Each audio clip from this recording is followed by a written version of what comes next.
The world never plays fair. No matter how honest you are, someone will betray you. No matter how hard you work, someone less deserving will leap ahead. No matter how kind you stay, someone will use that kindness as scaffolding to climb over you. Those who survive, not by luck but by design, they understand the terrain beneath the surface. Those who survive become unshakable.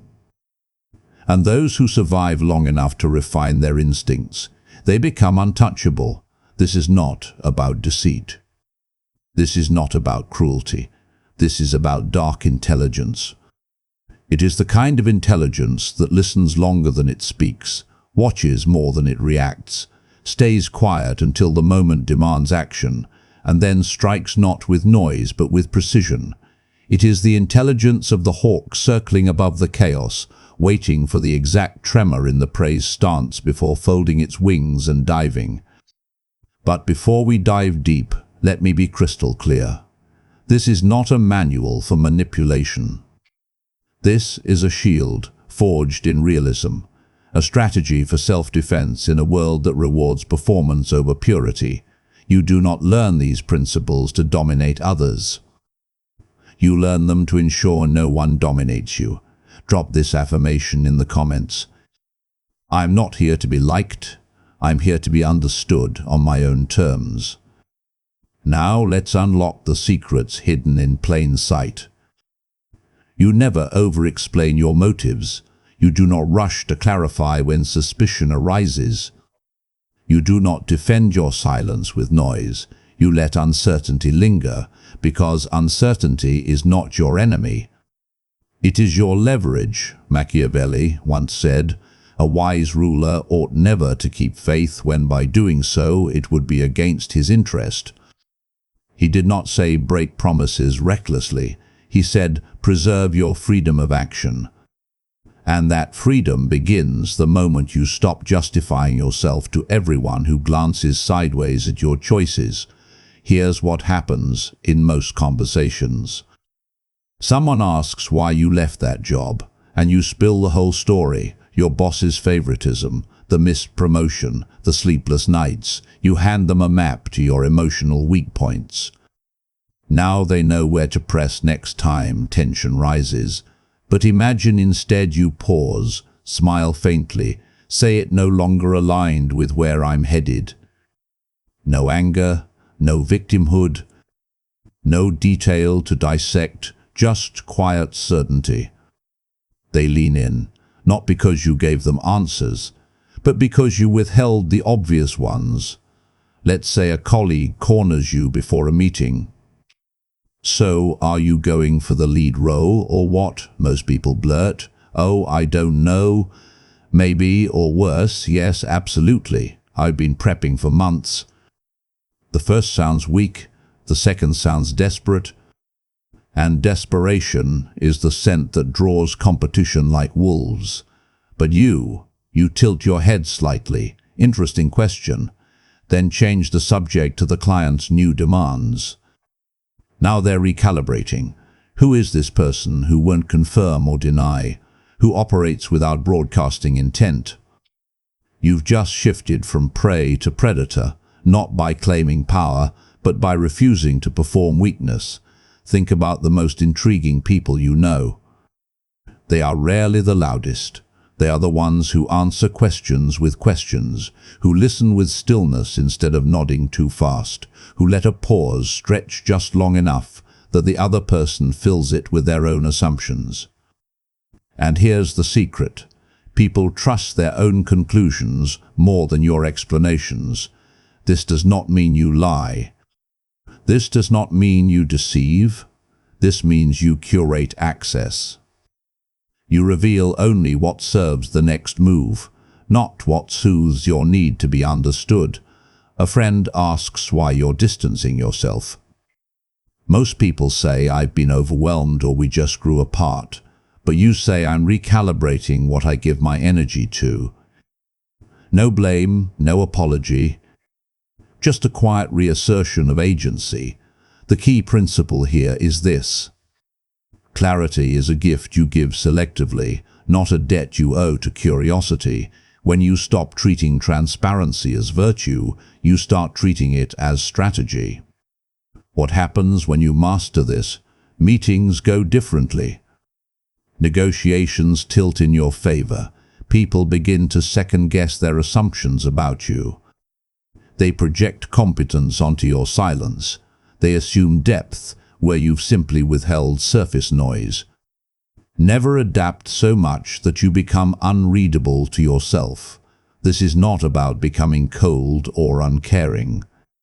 It is about refusing to let your inner landscape be colonized by others' expectations. Remember, the goal isn't to be mysterious for the sake of being mysterious. The goal is to be unexploitable, and that begins the moment you stop explaining yourself into smaller versions of who you are. You do not react to every provocation. You do not rise to every bait. You do not let someone else's instability become your emergency. You wait.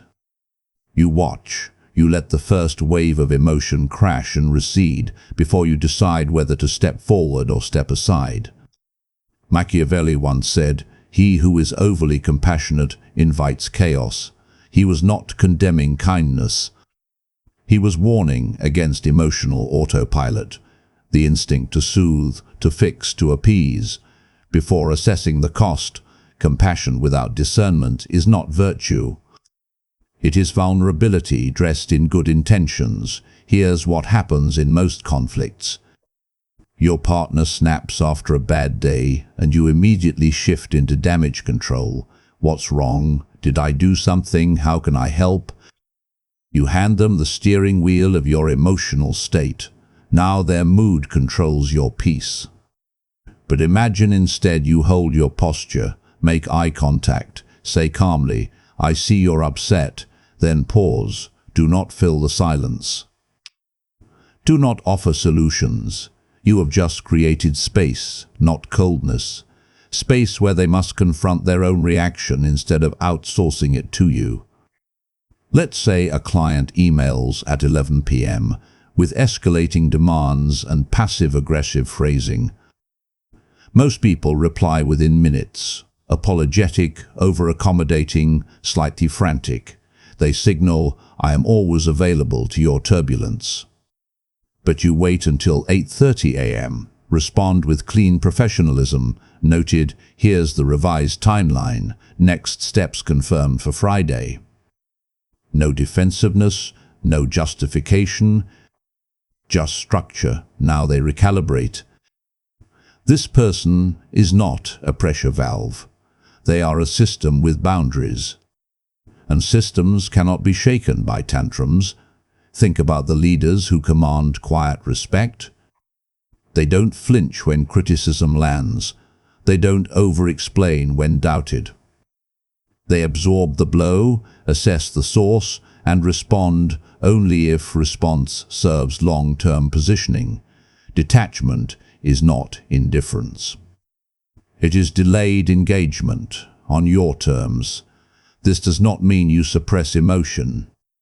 This means you subordinate reaction to strategy. You feel the heat in your chest when someone undermines you in a meeting, but you do not interrupt. You make a small note, wait until the agenda shifts, then say, going back to the point about resource allocation, "Let's clarify the metrics before we proceed." You've corrected the record without ever raising your voice, without ever naming the slight. The key principle here is this: your emotional availability is currency, and like any currency, it must be spent intentionally. What happens when you master this? People stop testing you, not because you're intimidating, but because they learn your responses are not transactional, they are deliberate. You become the still center in other people's storms, and stillness, in a world of noise, is its own kind of authority. Never detach so completely that you lose your humanity. This is not about becoming numb. It is about becoming unshakable, remember. Detachment is not withdrawal from life. It is refusal to let life drag you off center, and the moment you stop reacting, you start directing. You make every move look effortless while planning every second of it. You do not announce your preparation. You do not show the scaffolding. You let people believe brilliance happened in real time, because effortlessness is the most convincing form of power. Machiavelli once said, "Men judge more by the eye than by the hand. They do not see the hours of rehearsal. They see the flawless delivery. They do not witness the discarded drafts. They see the first attempt land like prophecy, and perception, once set, is nearly impossible to correct." Here's what happens in most high-stakes moments. You walk into a negotiation unprepared. You hesitate. You backtrack. You say, "Let me think about that" 3 times, and every pause chips away at your credibility. But imagine instead you've rehearsed the opening frame for days. You've anticipated their objections. You scripted your tone, your pauses, even where you'll rest your hands. When you speak, it flows, smooth, certain, as if the words were always there waiting. They do not suspect design. They assume instinct. Let's say you're promoted unexpectedly. Most people say, "Oh wow, I didn't see that coming," which sounds grateful but also unready. It whispers, "I'm surprised I qualified," but you say, "I've been preparing for this responsibility," then smile, not boastfully, just as quiet acknowledgement. You've reframed luck as inevitability without ever claiming superiority. Think about the performers who leave audiences breathless. The musician who nails an impossible riff. The speaker who lands a joke perfectly timed to the room's energy. What you see is flow. What you don't see is the 1,000 repetitions in the dark. Spontaneity is theater, and the best theater is built on ruthless rehearsal. This does not mean you fake competence. This means you close the gap between preparation and presentation so completely that no seam shows. You study the room before you enter. You know who holds influence. You know whose silence means resistance. You drafted 3 versions of your ask, and you choose the right one mid-conversation, not by guessing, by reading. The key principle here is this: effort is private. Impact is public. What happens when you master this? People begin to trust your judgment instinctively. They assume you see patterns they miss. They defer to your timing, not because you demanded it, but because your consistency made doubt feel irrational. A colleague asks, "How'd you know the client would pivot on pricing?" You don't say, "I reviewed their last 4 contracts and noticed a pattern in Q3. You say, "It felt like the right moment," and that phrase, "it felt like," does the work for you. It turns analysis into intuition, and intuition is authority in its purest form. Never perform so flawlessly that you lose authenticity. This is not about becoming a puppet. It is about becoming the puppeteer of your own narrative. Remember, spontaneity is the mask worn by meticulous preparation, and the world rewards those who wear it well. You reveal weakness only when it strengthens your position. You do not confess insecurity to soothe your own discomfort. You do not overshare to buy connection. You offer glimpses of struggle strategically, so others lower their guard while you keep yours intact. Machiavelli once said, "It is much safer to be feared than loved if you cannot be both." But he also understood that absolute fear breeds rebellion, so the wise ruler tempers distance with calculated humanity, not to be liked, but to be trusted just enough. Here's what happens in most attempts at connection. You meet someone new, and within 10 minutes you're explaining your childhood wounds, your career doubts, your recent heartbreak. You mistake disclosure for intimacy, but what you've actually done is handed them ammunition. Now they see you as fragile, even if you're not. But imagine instead you're in a team debrief after a project fails. Most leaders either blame others or collapse into self-flagellation. I should have seen it coming. This is all on me. The first erodes trust. The second invites pity. You sit back slightly, say, we misread the timeline, pause, then add, and I took too long to course correct. One precise admission, no drama, no self-annihilation, just accountability wrapped in composure. Now the team feels safe to speak honestly, because you've modeled strength in honesty, not weakness in confession.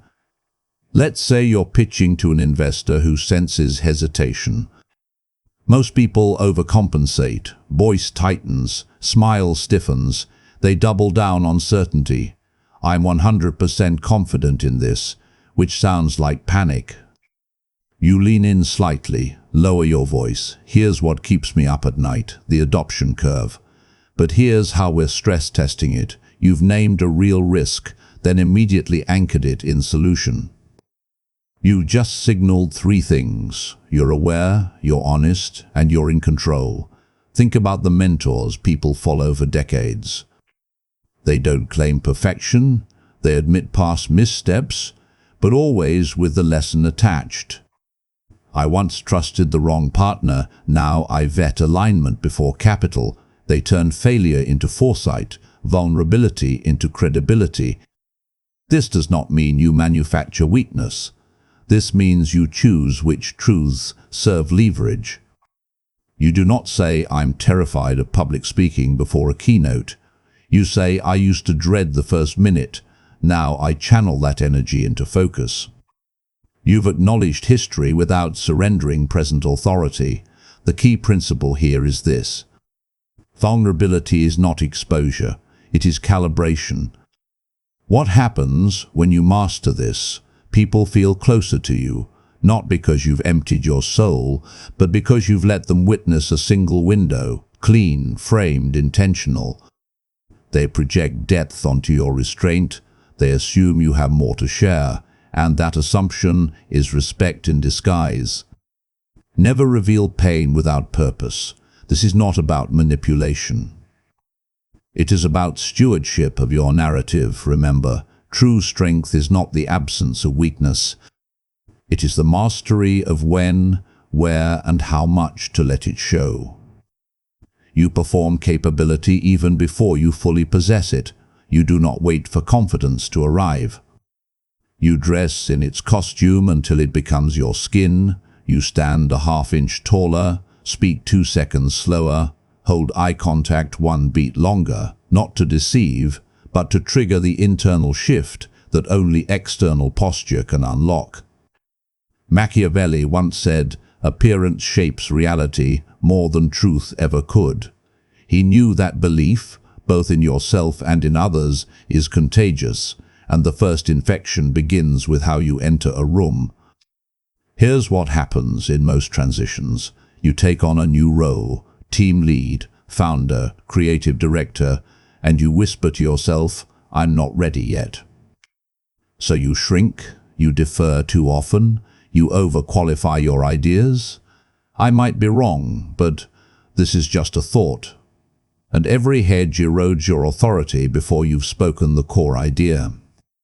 But imagine instead you walk in like you belong, not arrogantly, calmly. You place your notebook deliberately, you greet by name, you let the first silence hang just long enough that others lean in, not away. You say, let's start with what's working, not let's figure this out together, subtle but seismic. You've positioned yourself not as a participant, but as the architect of the frame. Let's say you're in a high-stakes client call, and a technical question lands just outside your expertise. Most people freeze, stammer, I'll get back to you, and the room feels the fracture. You pause, nod slowly, say that's a sharp question. Let me clarify the parameters before I answer. Then rephrase the query in your own words, buying time, anchoring control, and in that pause you either recall the answer or pivot to, Here's how we validate that. I'll follow up by 3 p.m. with data. You've turned uncertainty into process, and process is competence in motion. Think about the surgeons, the pilots, the courtroom attorneys. They do not wait to feel steady before they act. They enact steadiness until the body believes the mind. Their hands move with precision not because fear is absent, but because ritual overrides panic. This does not mean you bluff recklessly. This means you trust that action precedes feeling. You prepare thoroughly, so the performance is rooted in real capacity. But you understand that how you deliver truth matters as much as the truth itself. The key principle here is this: competence is not just what you know. It is how you occupy space while applying it. What happens when you master this? Opportunities arrive before you've checked every box. People assume you've handled similar challenges, not because you've listed credentials, but because your presence says, "I've done this before," even if internally you're doing it for the first time. A junior colleague asks, "How do you stay so calm under pressure?" You don't say, "I'm not. I'm terrified inside." You say, "Pressure sharpens focus." Once you've trained the response, the noise fades. You've turned physiology into philosophy, and philosophy is leadership in language.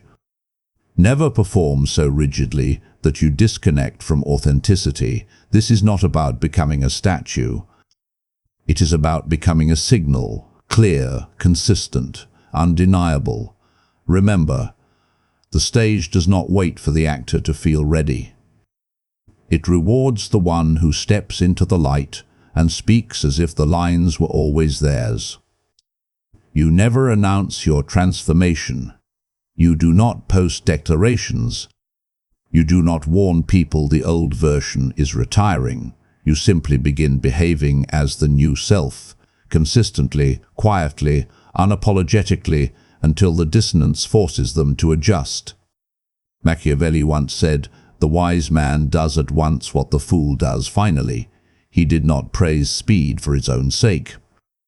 He honored decisiveness. The moment you know the path, you walk it, without fanfare, without seeking permission, without waiting for the world to catch up. Here's what happens in most personal overhauls. You decide to set boundaries, so you send a group text, "I've been doing a lot of inner work and I need space." Now everyone is braced for drama. They watch for slip-ups. They treat your growth like a performance they must critique. But you stop answering texts after 9 p.m. You decline invitations without over-explaining. You say no with a neutral tone, not an apologetic one, no announcement, just repetition. And after 3 weeks, someone says, "You changed." You smile faintly, say, "Maybe I'm just clearer now." You've let them name the shift, which makes it feel like their discovery, not your demand. Let's say you're rebuilding credibility after a misstep. Most people overcorrect, apologize endlessly, overdeliver to prove worth, beg for reassurance, but desperation is the shadow of insecurity. You show up early, you follow through on small promises before tackling big ones. You speak less in meetings, but only add value when you do. You let consistency become your apology.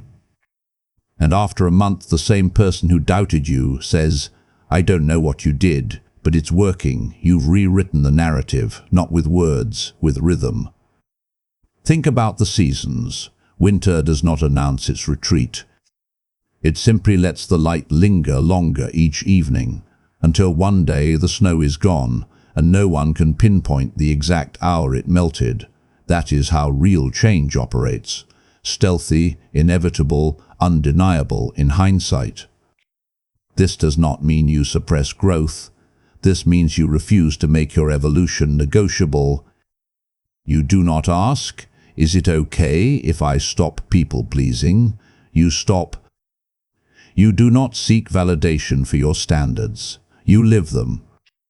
The key principle here is this: Transformation is not an event. It is a frequency, and repetition is the only language the world truly understands. What happens when you master this? People stop trying to pull you backward, not because you've argued your case, but because the old version no longer exists in action. They have no choice but to update their mental file, and updating takes effort, so many simply accept the new baseline. A friend says, "You're so different lately, more grounded, you don't say yes." I did 6 months of therapy and cut off 3 toxic relatives. You say I got tired of exhausting myself for approval. 1 sentence. No trauma tour, just cause and effect, clean, final. Never recalibrate so silently that you lose connection. This is not about isolation. It is about sovereignty, remember. The strongest declarations are made in behavior, not in words, and the world always believes what you do long before it trusts what you say. You speak only when speech increases your leverage. You do not fill pauses to ease discomfort. You do not explain your silence with nervous chatter. You let quiet do the work of pressure, because silence is not absence. It is presence condensed, Machiavelli once said. Few things are brought to a conclusion by words more than by deeds, and silence, when wielded deliberately, is the quietest deed of all. Here's what happens in most negotiations. The other side names a term you dislike, and within 2 seconds you're already negotiating, hedging, softening, offering alternatives. You've just signaled that their first offer startled you, that you're reactive, that the power sits with whoever speaks first. But you nod, hold eye contact, let 3 full seconds pass. Watch their fingers tap. Watch their smile tighten. Watch them add unless you had something else in mind. You just flipped the frame without uttering a syllable. They've handed you the next move. Let's say a colleague takes credit for your idea in a meeting. Most people interrupt, voice sharp, posture rigid. Actually, that was my suggestion from last week, which sounds defensive, which puts you in the position of proving ownership. You stay still, wait until the topic shifts, then later in a one-on-one with your manager say, "I noticed the framework from my proposal gained traction today, glad it landed." You've reaffirmed authorship without confrontation, without making it a battle. You let the record correct itself in the right ear at the right time. Think about the judges, the interrogators, the elite mediators. They do not rush to fill space. They know silence is the crucible where truth leaks out. People confess in pauses. They over-explain in voids. They reveal strategy when they think the conversation is over. This does not mean you become mute. This means you treat words like currency, limited, valuable, spent only for return. A family member makes a passive-aggressive comment at dinner. I guess some people have time for hobbies, while others carry the load. Most people snap back or shrink into apology. You take a slow sip of water, set the glass down, say nothing, and the silence grows heavy enough that someone else jumps in to lighten the mood. You've denied them the reaction they wanted, and in doing so, you've stolen the power from their jab. The key principle here is this. Every word you withhold is a word you can deploy later, with greater precision, greater weight. What happens when you master this? People begin to weigh their words more carefully around you. They assume your silence means assessment, not ignorance. They start answering their own questions just to break the tension, and in those self-revelations you gather intelligence. Never let silence become avoidance. This is not about withdrawal. It is about timing, remember. Speech reveals the mind, but silence reveals the self. And those who command their silence command the room. You have just learned the 7 brain hacks that dismantle weak identity and install fearless confidence. But knowledge without application is worthless. Here is your assignment. Pick one trait, only one. Practice it deliberately for 7 days. Do not try to master all at once. Mastery comes through repetition, not revolution. Use these insights to protect yourself, not to harm others.